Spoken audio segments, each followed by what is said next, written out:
کہ رسول اللہ صلی اللہ علیہ وسلم جمعے کے دن خطبہ دے رہے تھے کہ ایک شخص آیا اور عرض کیا کہ یا رسول اللہ پانی کا قحط پڑ گیا ہے، اللہ سے دعا کیجئے کہ ہمیں سیراب کر دے۔ آپ نے دعا کی اور بارش اس طرح شروع ہوئی کہ گھروں تک پہنچنا مشکل ہو گیا۔ دوسرے جمعے تک برابر بارش ہوتی رہی۔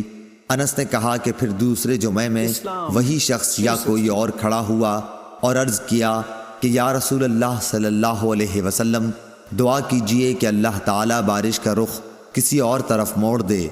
رسول اللہ صلی اللہ علیہ وسلم نے دعا فرمائی کہ اے اللہ ہمارے ارد گرد بارش برسا، ہم پر نہ برسا۔